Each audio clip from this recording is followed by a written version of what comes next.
Hello everybody and welcome to Roundtable 12 on today, which is the 19th of July 2019, and we are joined by Bob the Science Guy with his presentation, Does the Earth Rotate? Are you there, Bob? Yepperdoos, I'm here. Excellent.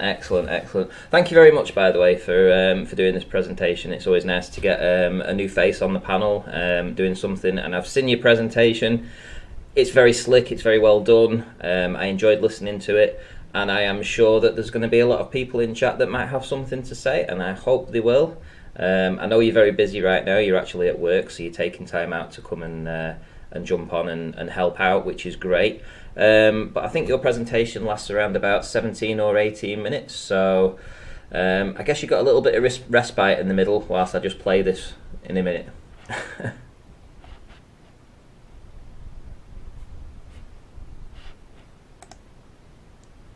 Well, I'm all set to go. Excellent. Right, okay, so without further ado, we shall get straight onto this.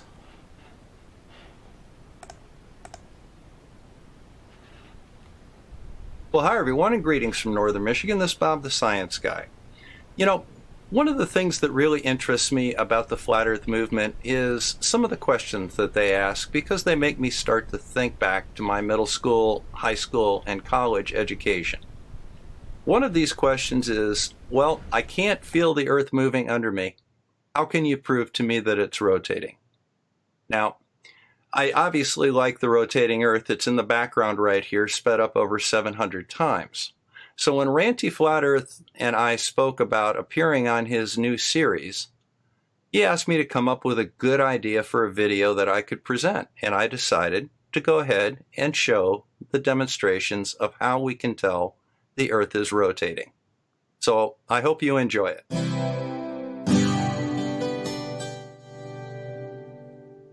The first thing that I thought I would talk about would be sunrise and sunset, dusk and dawn. What evidence does this give us that we are on a rotating spherical Earth versus a flat stationary Earth with the sun moving overhead? Now let's start off with this photograph right here. This is we'll say it's a sunset. There's a couple of things that you can note with this. First, we're looking out over water. Second of all, the sun is halfway under the horizon. And third, the bottoms of the clouds are lit up.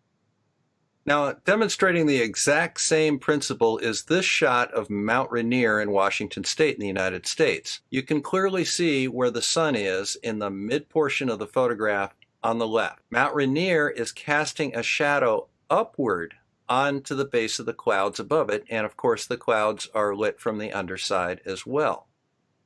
Now, one thing that you will occasionally hear in the flat Earth community about photographs like this is that this is merely the sun reflecting off of the surface. Well, in the first example, the sun would be reflecting off of water. In the second example, the sun is reflecting off of tree-covered hills. Obviously, the reflective index of water, snow and ice, tree-covered hills is different, yet we see the exact same effect. This is direct sunlight shining through the mountain and casting a shadow on the clouds, and it's direct sunlight illuminating the bottom sides of clouds. Now, another term that you will hear bandied about occasionally is perspective. This photograph is an excellent example of perspective. Here we have two stairways that have partial walls on either side of them, and then we have a brick space, and above that is a roof. If you were to imagine the sun being suspended from that roof and the clouds being at the top of those half walls, you can clearly see that at no time, due to perspective, would the sun ever appear to be below the clouds. So it's simply not a tenable excuse. Now, on a flat plane Earth, there is no conceivable way that the sun can appear above the clouds at noon, yet below the clouds at dawn and dusk, without multiple violations of geometry and perspective. However, it is easily explained on a curved Earth, whereas the sun, represented by the blue arrow, illuminates the bottom side of a cloud after sunset that is observed by someone in the dark side of the Earth looking upward in the direction of the red arrow towards the bottom of the clouds. So this mandates a curved surface of the Earth in the east-west direction, and either the Earth is rotating under a fixed sun, or the sun is following a circular orbit around a stationary but curved Earth. The pattern of light and shadows at sunrise and sunset confirms that the Earth is curved in the east-west direction, and it rotates relative to the sky. Now let's turn our attention to the heavens and address the matter of star trails, domes, and spheres. Now this is a panoramic photograph of the 24-hour sun at one of the poles. You can see where it dips down towards the horizon represents sunset and sunrise, and then as it reaches the highest point of that roller coaster, that would be noon. They are 12 hours apart. Now our observations of the sun in the east and west directions suggested a curved surface of the Earth which was rotating relative to the position of the sun above it. Let's turn our attention 90 degrees to the north and have a look at the northern celestial pole. This is a shot from the northern hemisphere. You can see the star trails are rotating in a counterclockwise manner around Polaris, which is at the center of the circle there and is stationary. This could work on a flat, round Earth that was rotating about the North Star. However, we do have a problem, and that problem is the southern celestial pole, which is seen here. Notice that the star trails are moving in a clockwise direction, opposite what we see in the northern hemisphere, rotating about an empty space called Cygnus Octaris, which is the southern celestial pole. There is no rotational geometry that will allow a rotating flat Earth to create both a northern and a southern celestial pole. The fact that there is a north and a south celestial pole with the stars rotating around it, and that we cannot see Polaris from the southern hemisphere nor the Southern Cross from the northern hemisphere, confirms that the surface of the Earth curves in the north-south direction. Here's an illustration of the problem. If you have a round, flat Earth, as pictured here, with a dome over it, and you rotate that dome, you can reproduce the star trails we see over the northern hemisphere centered about the North Star. However, if you were at any location in the southern hemisphere and you looked south, you would see exactly the same stars, even though you may be on opposite sides of that disk. That presents a major problem. Let's illustrate that problem with this short animation from Josh Lays, and then see how a north-south curve in the surface of the Earth and a spherical Earth elegantly solves it.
Now, while a rotating spherical Earth elegantly solves this problem, let's go ahead and play devil's advocate and look at the possibility of a stationary spherical Earth and a stationary flat Earth. The only way that we could reproduce the movements of the sun and the celestial poles along with a celestial equator would be to have a celestial sphere orbiting or rotating about the Earth, as illustrated here.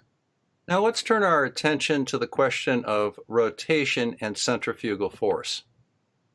Now let's imagine that we have a flat disk-like Earth, as pictured here, and we rotate it about the North Pole, much like a record on a record player. If we place a marble on the southern tip of Africa, that marble would move directly south and fall off the edge due to centrifugal force. We all did this as kids with a coin on a record. Now, as a side note, if we walked south, it would appear as though we were walking downhill, and if we walked north, we would feel like we were walking uphill. Okay, obviously we don't see that on Earth. So consider this situation. If we were living on the broad surface of this quarter, and it was rotating about an axis of, say, the prime meridian, we would lean east or west depending on where we were in relationship to the prime meridian. Again, we don't see that on Earth. But take a moment and consider this situation. We're on a spherical rotating Earth. Gravity is holding us down as we stand on the surface of this ball. However, centrifugal force is responding to the rotation, and it would oppose that gravity. So, the opposition would be greatest at the area of highest velocity, which would be the equator. The bottom line is, the closer you are to the equator, the less you would weigh. The closer you are to the North or the South Pole, the more you would weigh. I wonder if that's what we see on Earth. Let's check. Well, at 32 degrees south latitude in Perth, Australia, this object weighs 500 grams. Now, at 35 degrees south latitude, closer to the South Pole, this object weighs 500.16 grams. It weighs more. It is further away from the equator. Going back towards the equator to Broome, Australia, at 18 degrees south latitude, 499.44 grams. It weighs less. It is closer to the equator. This seems to confirm our suspicion of a rotating spherical Earth. This is exactly what we would expect from that. Well, guys, in the home stretch now. So, what we have is this. Our evidence so far strongly suggests that we live on a rotating spherical Earth. But there is still one possibility that could keep the hope of the flat Earth alive, and that is if there was a rotating celestial sphere around us and the Earth itself was completely stationary. Let's see if we can find out if the Earth is moving or the sky is moving using gyroscopes. Well, everybody, let me introduce you to the laser ring gyroscope. This is a laser light interferometer working on the Segnac effect that can detect rotation in one axis. Here's the interesting thing about a laser ring gyro. It has no moving parts. It does not have any friction. It's highly accurate. It's used in the inertial reference system of commercial airliners. If you point this thing in the axis that it detects at the horizon in the east, and if the Earth is not moving, it will measure no rotation and stay right on the horizon. If you point it at the horizon and the Earth is indeed rotating 15 degrees per hour, which is what our 24-hour rotation would require of a spherical Earth, it will measure 15 degrees per hour of rotation. Let's let Bob Nodal from Globebuster tell you what happened when they tried this experiment. One of the people in the community actually purchased one for $20,000. But what we found is when we turned on that gyroscope, we found that we were picking up a drift, a 15 degree per hour drift. Well, I wonder why that is. So, Bob, your own test demonstrated that the Earth is rotating at 15 degrees per hour. You know, one of my favorite things about the flat Earth, they provide us with all the evidence we need to show that the Earth is indeed spherical. Thanks, guys. Well, now that we confirmed that it is the Earth that is rotating and not the celestial sphere, let's see if we can take advantage of that rotation. Now, unlike laser ring gyroscopes, mechanical gyroscopes undergo something called precession. Now, normally this is kind of an error, but we can take advantage of it in a device called a mechanical gyrocompass. And here is an example of a Sperry gyrocompass. These are marine compasses. They do not rely on the magnetic poles of the Earth to find true north. They use the rotation of the Earth and precess until they point to true north. It's been put in use on hundreds of thousands of ships in the last 110 years, 111 years. It finds true north every time from any location on Earth. This fact alone confirms that we are on a spherical, rotating planet. Well, guys, as I said, the mechanical gyrocompass alone proves that the Earth is a rotating sphere. Now, you combine that with the other evidence that I have just presented, and the case is incontrovertible.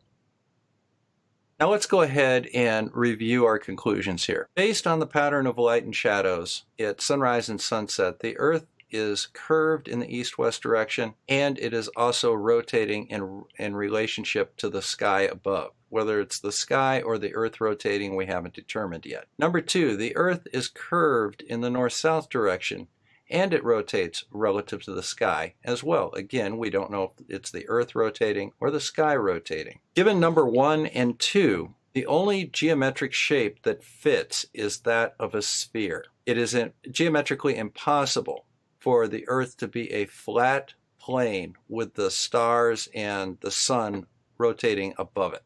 Number 4, star trails can only appear as observed if the Earth is spherical and rotating, or there is a celestial sphere rotating about it that contains these heavenly bodies. Number 5, a laser ring gyro confirms that it is the Earth and not the sky that is rotating, and the Earth's rotation accounts for the entire 15 degrees of rotation that is observed when we look at the sky. And finally, a mechanical gyrocompass requires the Earth to be rotating in order to precess to true north, and this occurs at all locations on Earth and has done so for more than a century. Well, guys, that's about it. I think that I've laid out my case well for the rotation of the Earth and probably proved that it's spherical as well. Now the ball's in your court. This is quite a bit of evidence that you have to go over, and quite frankly, it's up to you in the Flat Earth community now to try and disprove me. You have the burden of proof. I've presented my evidence, now you get to present yours. Now, this particular video was done for Ranty Flat Earth. He has a new talk or debate show concerning issues in the Flat Earth on his channel, and I happened to notice it. It seems like it's a pretty good show, and it's basically adults talking to adults like adults. It's in sharp contrast to the Flat Earth debates that I've seen in the last 8 months, and I wanted to support it, which is why I'm here. So, I'm going to hang around, and I'm going to be in the live chat as soon as this presentation is done. I'm available to answer questions. However, I'm only going to answer questions on the material that I presented in this video. Now, I'm not going to answer all the questions, because if by your question I decide that you didn't pay attention to a point that was presented in this video, I'm going to refer you back to the video to watch it again. Now, if you really want to get a question through and you want to get my attention and get a response, how about tossing out a super chat for Mr. Ranty here? Now, none of this goes to me, it all goes to him, but I want to support his channel and support this type of dialogue between Flat Earth and Globe Earth. So show him a little bit of love, and I'll be sure to answer the question that you ask with it. So, signing out from Northern Michigan, this is Bob the Science Guy, and I'll see you in the chat in a couple minutes. Now, you do have quite a burden of proof to overcome, so may the odds be ever in your favor. Take care, guys.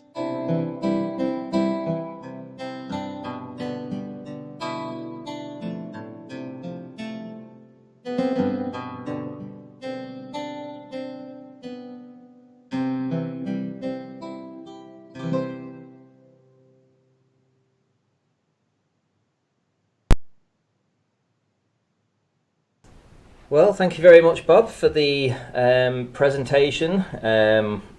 I'm sure there's plenty of people in the chat that have seen this same type of argument before that may want to have their two pennyworth and ask you a few questions. Would you be up for that, Bob?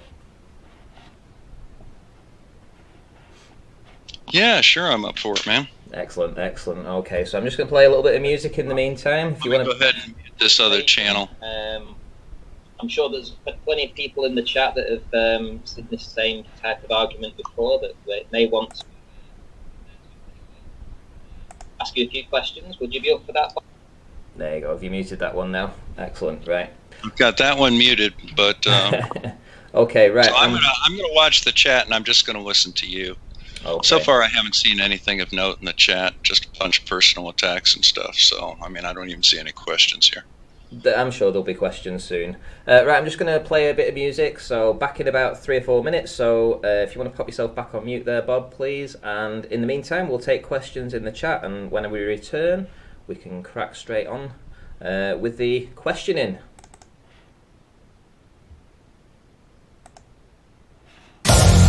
Since the beginning of mankind, people thought the earth was flat, a giant disk underneath a firmament dome.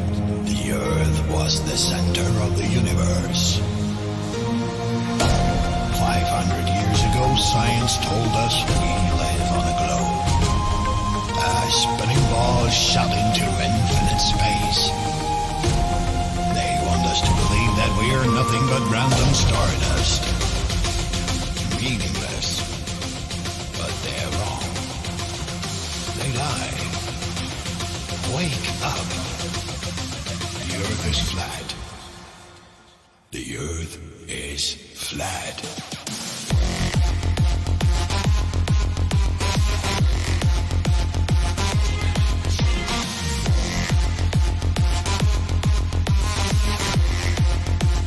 The Earth is flat.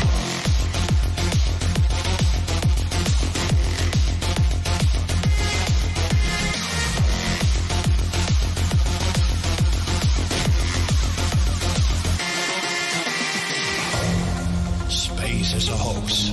We never landed on the moon. Do you believe we're living on a rotating ball flying through space at thousands of miles per hour? Where is the curvature?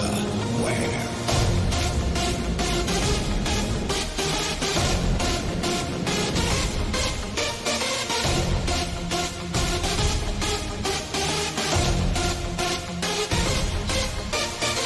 They control our minds. They control our thoughts. They control everything. Think twice. Think again. Wake up. The Earth is flat.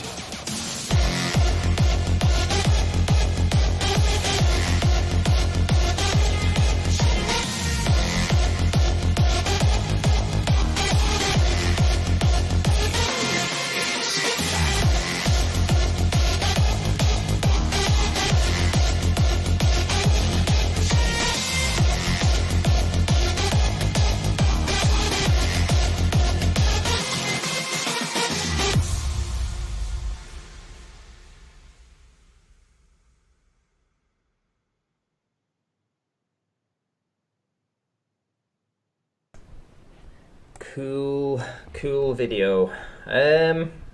Right, doesn't seem like we're getting many questions, to be fair. Let's have a wait and see. We've had 2 or 3 minutes there where we're waiting for somebody to make a question to Bob on his presentation. I'm surprised there isn't any questions right now, so come on guys, let's see what you've got.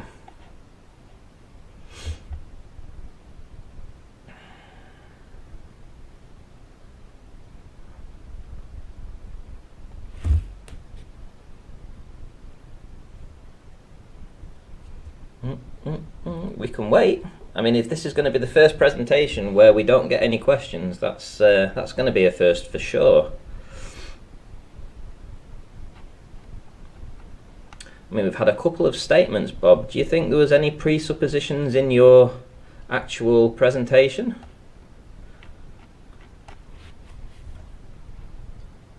No.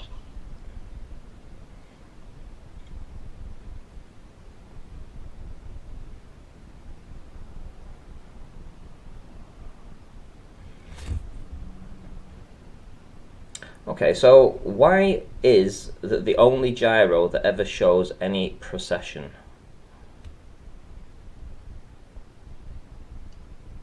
Is there more to that question? You said why is the only gyro that shows any precession? I'm repeating verbatim. I'm repeating verbatim what was put in the chat. Well, then they need to rephrase the question so it makes sense.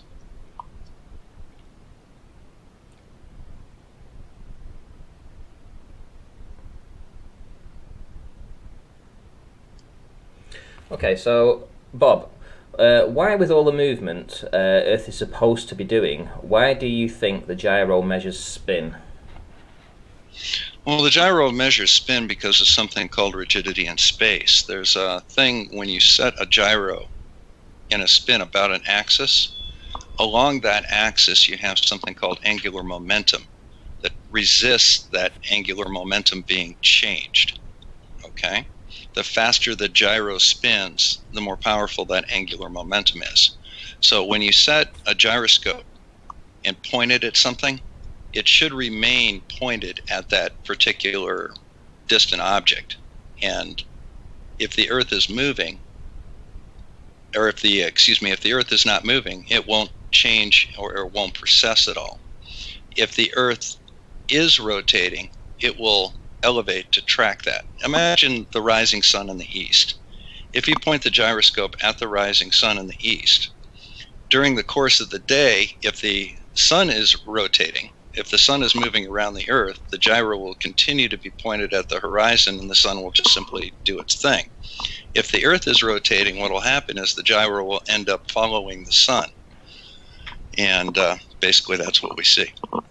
And that's what the laser ring gyro proved. Okay, so we have a question from Right the Hand. Bob, how many reference frames do we need for Coriolis?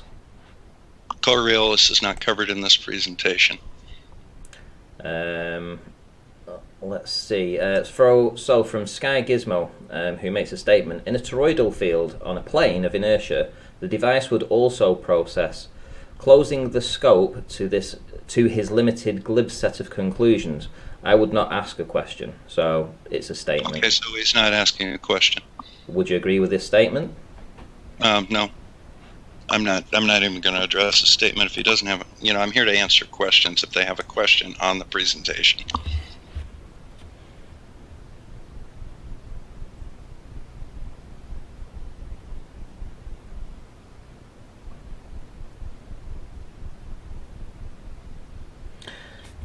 How do you know the Earth spin is what the gyro detects? The gyro doesn't detect any Earth spin at all. What it does is it sets up an angular momentum that is along the axis of spin that is rigid in space. The Earth is spinning underneath it, and that's why the axis of spin is rotating with the angular momentum. Okay, so from Jason McCormack, who's actually a concave earther, who says, would the same effect work in a concave Earth with a rotating celestial sphere? It's not in the presentation. I've got no idea. I've never even looked into concave Earth. Question, does the gyrocompass precess for the Earth's orbit? No. What it does is it aligns itself with the rotational axis of the body that it is on, which is the Earth. It'll align itself with true north, which is the north-south rotational axis of the Earth. Now, I've got an action. The problem that you're going to run into with gyroscopes is they're actually a little bit complicated, and there are two 15-minute presentations I did on gyros and gyroscopes. Now, on my channel for this video, I have a link to that gyroscope presentation, and that'll tell you exactly how a gyroscope precesses to true north and why. And that's it's a good explanation of it. Okay, so if Earth allegedly spins under a sniper's bullet, why doesn't it spin from under a helicopter, balloon, or airplane? Why aren't flight durations different going different directions? Well, that's not part of the presentation. The Earth does spin. The gyrocompass proves that. A gyrocompass cannot function if the Earth is not spinning. And that's an entirely different question. It has to do with inertia and a lot of other things. So that's for another presentation. Okay, so a statement from CGI Ranty who says the gyro records an interference pattern, not the rotation of Earth. Would you agree with that? Yes. He's correct. The gyro doesn't know what it's sitting on. It just knows that it's rotating, and that's what sets up the interference pattern. Okay, so I'll answer D Wheel 39's question, which was why is Bob avoiding the Coriolis question? Quite simply because he said that he wouldn't answer any questions that weren't in the presentation.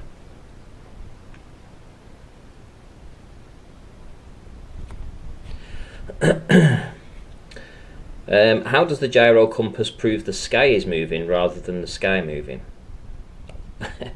That's the same thing. Yeah, it is, but I think I kind of get his drift, and it's a good question. The gyrocompass works on the rotation of the Earth. A gyroscope is a different instrument that has rigidity in space along its direction of angular momentum. They function in different ways. The gyrocompass takes advantage of something called gyroscopic precession to find true north, and that's the way it works.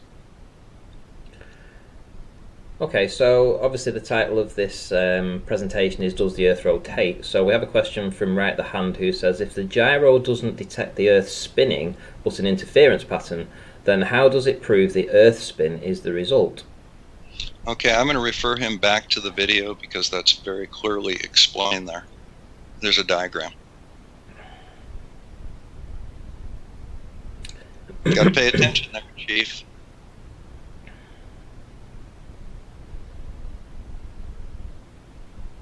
Foucault claimed a mechanical gyroscope would show drift.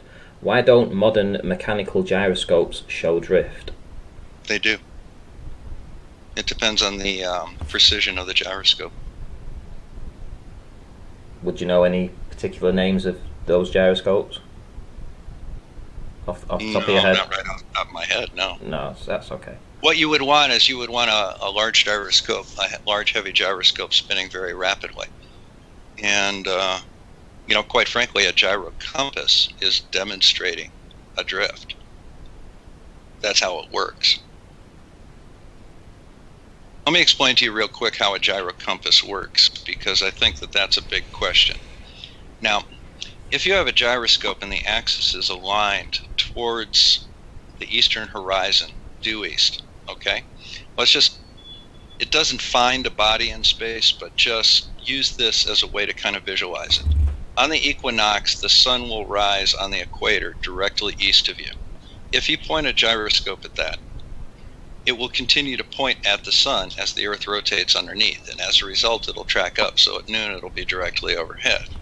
Now, the way a gyrocompass works is you force the gyroscope to stay on the horizon.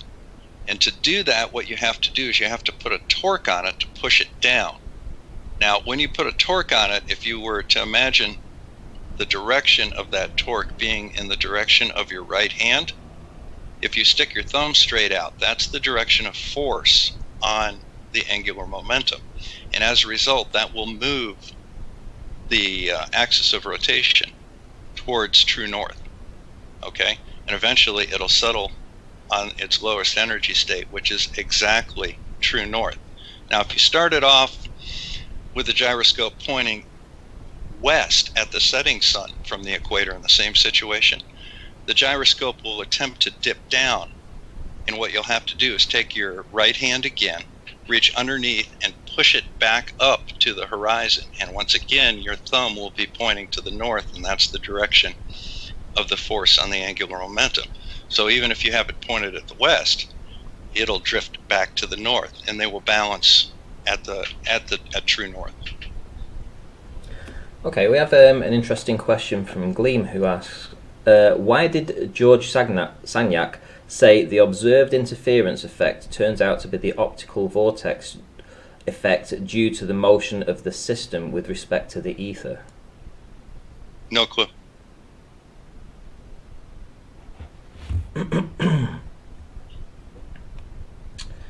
Right.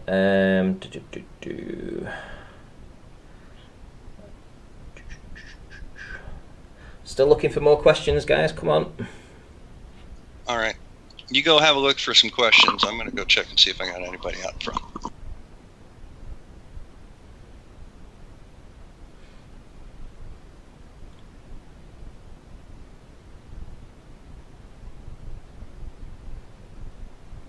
Do, do, do. Do, do, do, do, do, do. Yep, sorry about that. Yeah, as I said in the presentation, the fact that a mechanical gyrocompass works is absolute proof that the Earth is rotating. It can't work without rotation. As a matter of fact, it also kind of supports gravity because that's used to hold it on the horizon. Okay, so Ryan Q. Vincent thinks you may have your wires crossed with the gyrocompass, because he says a gyrocompass is a free-running mechanical gyro after it has been aligned to the north. Apparently you're telling Porcupines about that. Well, actually, no, he's pretty clueless on that. That's not how a gyrocompass works. You don't align the gyrocompass to true north and have it hold it that way. That's not the way a gyrocompass works at all. He's talking out of his ass.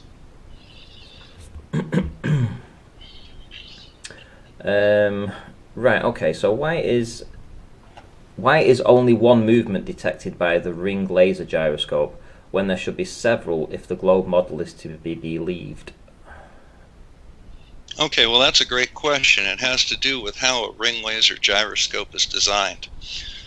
If you were to imagine that triangle sitting on the desk in front of you, it measures rotation if you rotate that thing clockwise or counterclockwise. It doesn't measure rotation in any other axis. So when you look at an inertial reference system in an aircraft or such, they have 3 ring laser gyros. One is set in the X, Y, and Z axis to measure pitch, roll, and yaw of the aircraft. So they only do one at a time. That's why you have to use several of them set at right angles to each other to get a full 3-axis picture of rotation. But it's a good question, though. Gleam, I would love to ask that question, but I know Bob won't respond because he only wants to answer questions about this particular presentation. So if you've not had a chance to watch it, you can probably watch it back on double speed. But there's plenty of stuff to talk about. It's not just all about the gyros. There was a lot of other things in there that could be questions asked about for sure.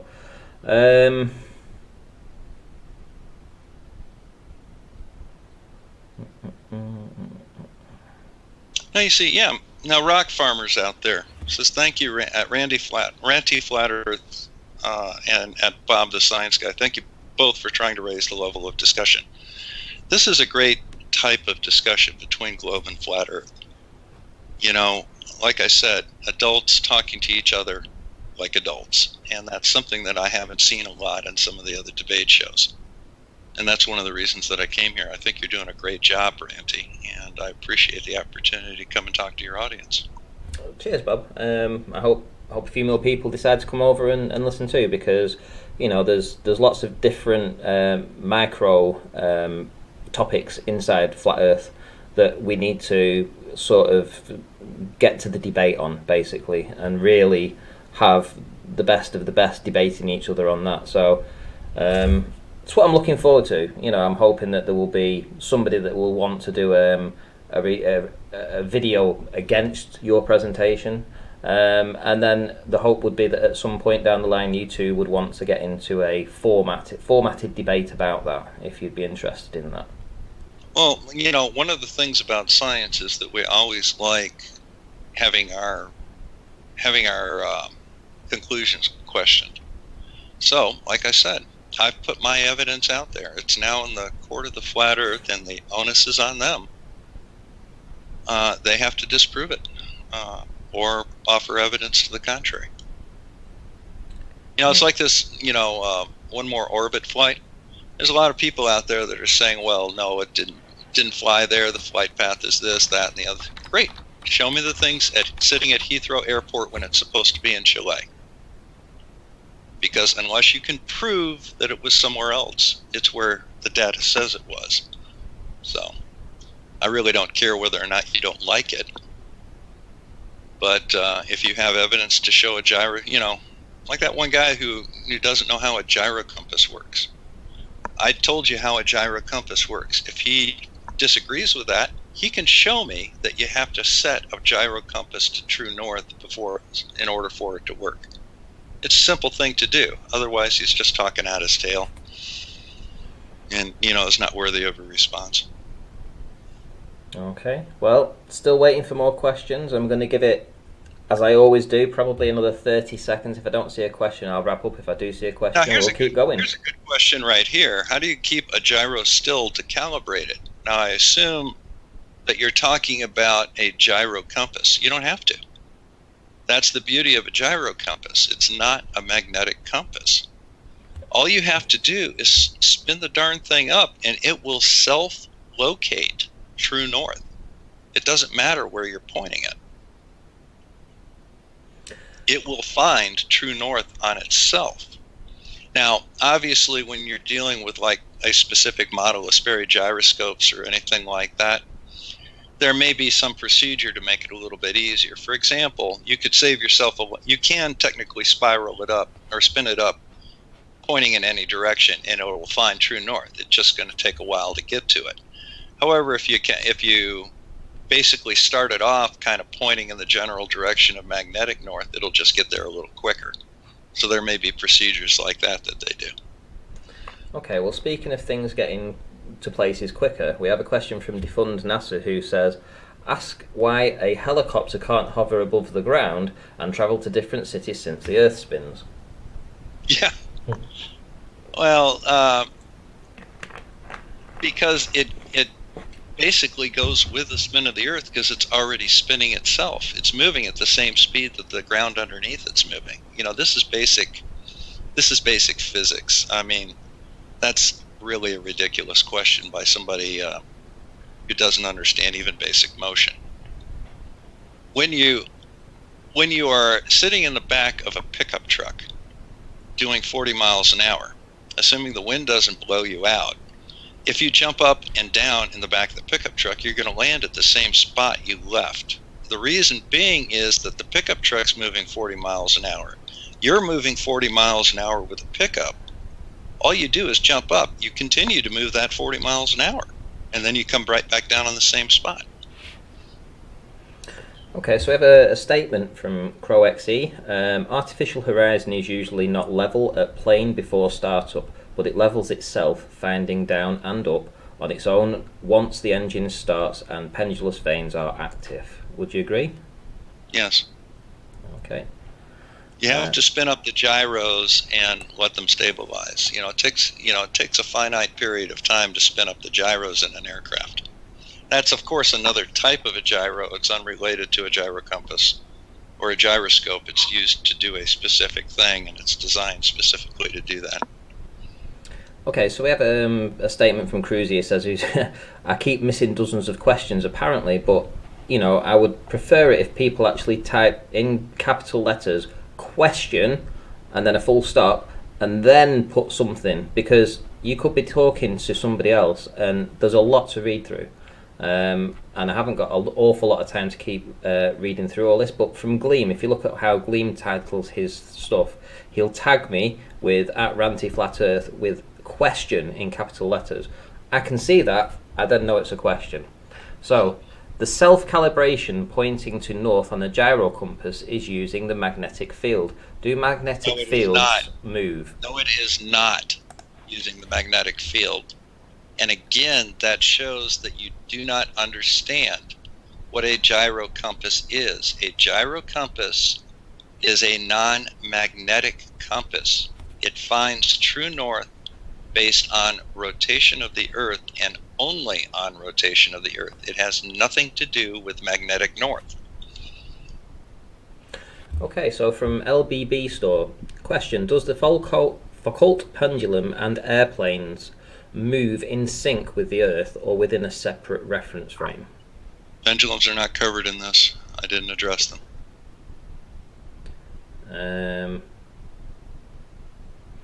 Okay, so if we just said, do airplanes move in sync with the Earth or in a separate reference frame? Airplanes move within the atmosphere of the Earth, which moves with the surface of the Earth.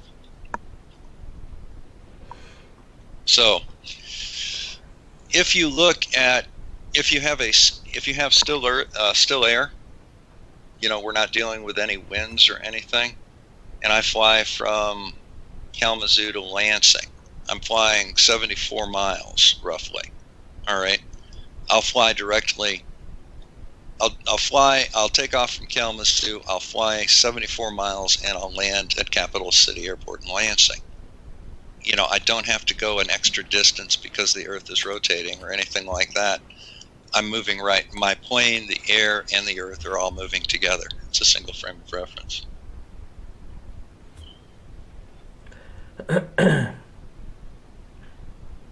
Okay, so I'm assuming this is a question. Well, it is a question, but it's not titled to me, but I'll read it anyway.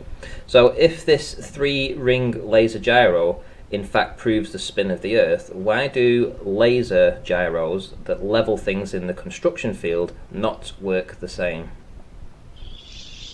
Why do 3-ring laser gyros in fact prove the spin of the Earth? No, one laser gyro set in the correct orientation will prove the rotation of the Earth. And I don't know what a laser gyro for leveling is in construction. I have no idea what that is. An interesting question from Fight the Deception. Do gyrocompasses work at the equator? And if so, what is the effect of Earth's rotation? And if they work, what is the effect of Earth's rotation? They work because of the Earth's rotation, and they swing north fastest at the equator. Now, one of the things that you will see is if you are pointing due east from the equator, that will take a certain amount of time to swing up to true north, and it will go at a certain velocity of the swing, okay? If you started off at 10 degrees, which is only 10 degrees off of true north, it's going to take a little bit longer to travel that last 10 degrees than it'll take, for example, to travel from 90 to 80 degrees, because it's very close to the true north right there, so it's kind of settling in on true north. Okay, so I have a question from Adrian. I have a question from Adrian Temple, which I'll read in a moment. But we have 2 questions, basically the same thing. So, all right, I'm going to answer that, and then I've got to go do some work real quick, and I'm going to be gone for a few minutes. Okay. Go ahead. So I'll ask Adrian Temples then. Question: I am in Pennsylvania. How do I see the Big Dipper year round when in winter I'm on one side of the sun and summer other side of the sun? So night be looking opposite directions. Well, 2 reasons. First of all, astronomy is not my thing. I don't know where in the sky the Big Dipper is. All right. If it's towards the north, you would see it all year long at night. All right. So that's probably a start to the answer of your question. I would suggest you check that out on an astronomy site. Okay.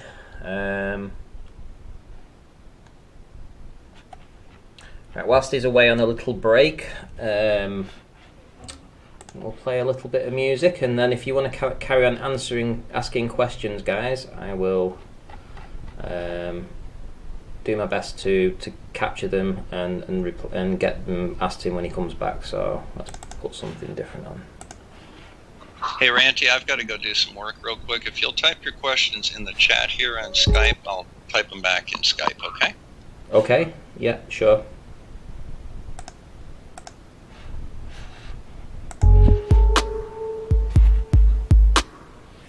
We're up pretty high, our heads are almost in the clouds, and their feet are chained to the ground with their chains of misery. They've got a hold of me,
Right, guys, just bear with me. I'm going to see what's been sent to me in Skype.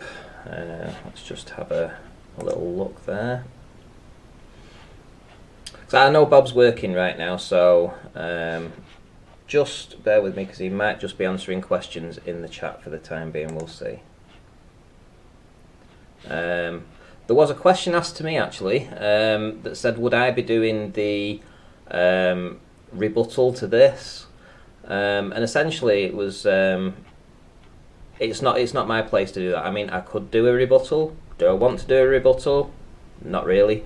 I believe there's plenty of people that are in the chat right now that have seen the presentation and could formulate some kind of response to the presentation that Bob's done already. Right, let's see.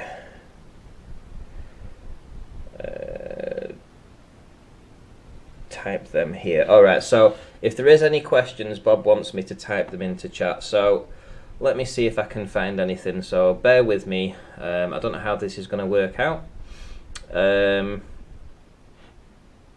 Right, let me copy that question from LBB Store. I'm not sure if Bob's actually still listening, but I'm going to post that to him now and see whether or not we get a response and how this works.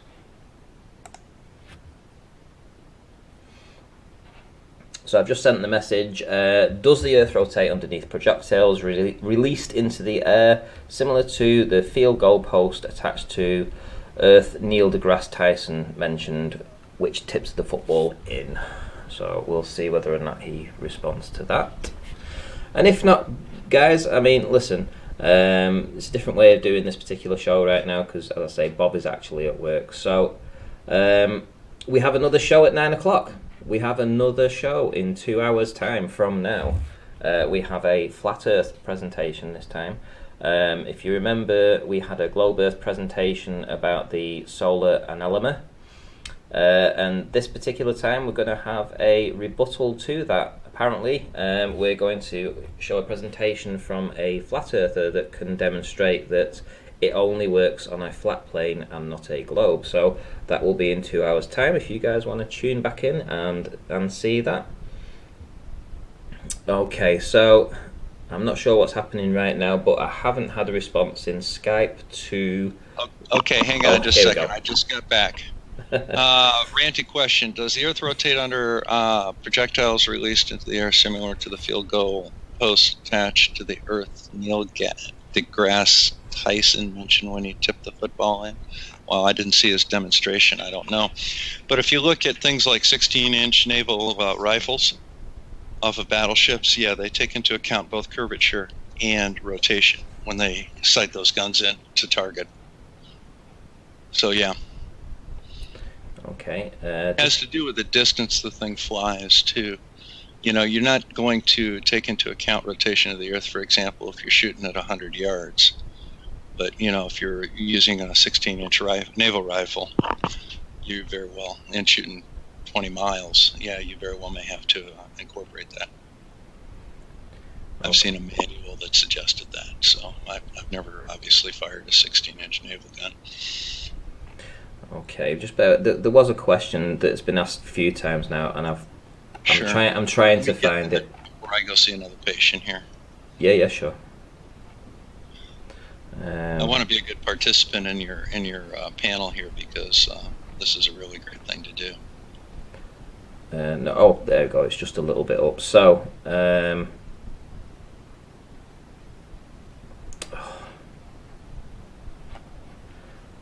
it's just returned me back to the bottom, guys. You're gonna have to ask me another question, guys, because I can't find that particular question.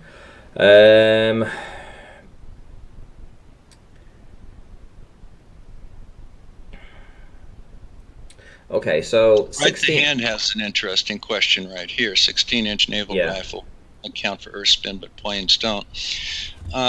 You know, this is a question that I think a lot of people ask themselves, but they're not taking into account the fact that a artillery projectile is fired on a trajectory. It's not controllable. An aircraft is under constant positive control, and we make corrections all the time. So the fact that we're adjusting for wind drift and all sorts of things like that certainly is of a much greater magnitude than just minor differences due to spin or things like that.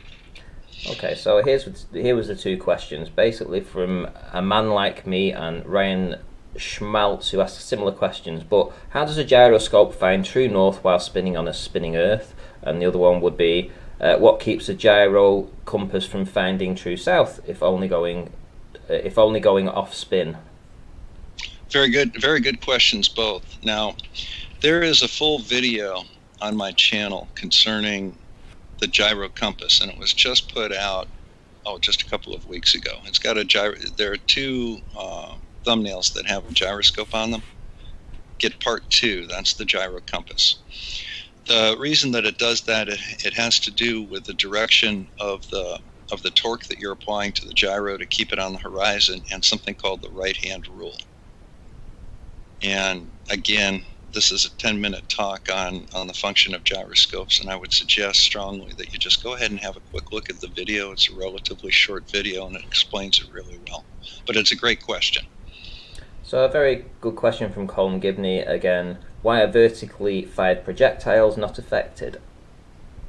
Why are vertically fired projectiles? Yeah, if you had a 50 caliber rifle and you pointed it directly up. Are you sure that it's not? Are you sure that it's not? I would like to respond, but I'm not going to. But that's the question. He says that why are vertically fired projectiles not affected? I'm not accepting that as true. If you fire a 50 caliber projectile straight up, I would be very hard pressed to be able to prove that it didn't have any drift with it at all, and it would land back in the barrel of the rifle. It's not going to land in the barrel of the rifle. Now, whether or not that's due to drift or wind or whatever, I don't know. But I think that sitting down and saying that it's not going to affect it, or it will affect it, I don't think I can answer that question accurately. So would you be saying that the only effects should be wind, or do you think Coriolis or spin has anything to affect that? I've got no idea. I mean, bullets curve due to spin of the bullet itself. Wind will affect the bullet. I don't know whether or not it would go up far enough to be affected by the Coriolis effect or not. Now, there are some effects that have to do with Earth's spin, and they have, and they make a difference of approximately 4 inches at 1,000 yards. Certainly less than half a minute of angle. So does the amount of spin, the higher up you go, the effect of spin is greater? No, I'm talking about the spin on the bullet. For example, a rifle bullet generally will curve down and to the right as you start getting out of distance. That has to do with the twist coming out of the barrel. Okay, so hand gliders which aren't powered, does the Earth not rotate underneath them? What's that's not powered? Hand glider. Hang glider. The hang glider? Yeah. Well, of course the Earth rotates underneath it, but they rotate with the Earth and the air at the same time. They're also controllable.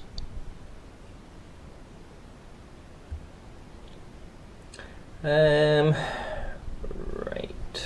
It's simply because it's not powered. A glider, just a regular old glider is not powered, but it's fully controllable.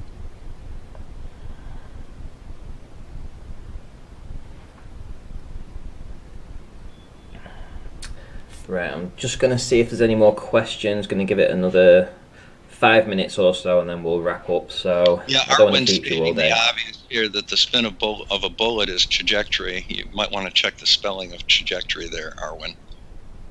But that's not what I'm referring to. There's a spin drift that you get from a long-distance rifle shot. Generally at 300 yards, the thing will spin downward and to the right a little bit. You have a drop, and then it also drifts a little bit to the right, and that has to do with the spin of the bullet. Now, that if you fire 100 rounds in exactly the same location, that spin drift will follow the same path to the target, and that's just part of the part of the things that you zero for. Okay, so I'm going to take probably 2 or 3 more questions. So from a man like me, how does the Navy's railgun hit a target shooting straight 100 miles over water on a spinning Earth? It doesn't. That's a misreading of that's a misreading of the specs of that gun. It can hit a target 125 miles away simply because of the velocity and such, but it's not a line of sight issue. Okay. You can shoot over the horizon very easily. The horizon is much further than 120 miles, so I mean that's pretty clear that that's not what they're talking about. When you say the horizon's more than 120 miles, I mean... No, 125 miles is beyond the horizon, is what I'm saying. Oh, right, okay. That's good. Yeah. Just clarifying that. Does a plane shot out of a cannon account for Earth spin? Does a plane shot out of a cannon account for Earth spin? Yes, that's the question. Okay, well, I don't know. Okay, so I mean, serious questions, folks. okay, so somebody made a point. Somebody made a point. Cannonballs are not rifled. Correct. So one more question, guys. One more question.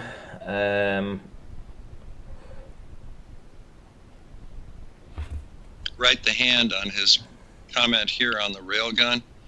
He's correct. It's not an explosive charge. It destroys it kinetically. That's a good point that he's making. Okay, so a very interesting question from the Adam Meek, and this will be the last one. Could Bob describe the mechanism that allows the 2 reference frames, Earth and air, to act simultaneously? Yes, and that's a full video. And there's several on my channel. There's one in the Brian Mullins series. Okie dokie. Well, thanks very much for stopping by, Bob. Do you want to have a few words before you go? No. I think I'm really glad that you had me, man. I hope to come back another time, maybe on a different subject, and maybe we can even cover some of these things that were asked that weren't part of this presentation. But it was great. We got some really good questions here. We got some kind of silly ones and some personal attacks, but that just kind of goes with it. Could we have agreement that if somebody does a rebuttal video to this, that you'd want to debate them down the line on this subject? Yeah? Oh, happy to. Yeah, happy to. Brilliant. Well, thank you very much. Thank you very much. I'll let you go now, Bob. No worries. That's all these sick people. I got to fix them up. Take care, guys. See you later, Bob. Right, so that was Bob the Science Guy. And his presentation. We've been going for just over an hour now, and he's taken time out of his day to come and do this for you guys. So, thanks very much for him stopping by. You may disagree, you may agree, and if you disagree, if you want to do a rebuttal video, email me, ranty@rantyflatearth.com. I've actually got a little thing here now where you can email me, find me on Facebook. So you can find me on Facebook, it's Rants Flat Earth Group. You can find me on Twitter, which is Flat Ranty, or you can support me on Patreon at Ranty Flat Earth. Dead easy. So 9 PM this evening, we'll be having another presentation on the solar anemometer, and this will be a rebuttal video to the Globe Earth presentation. So stay tuned, or tune in back again in just under a couple of hours. Right guys, I'll see you in the next one.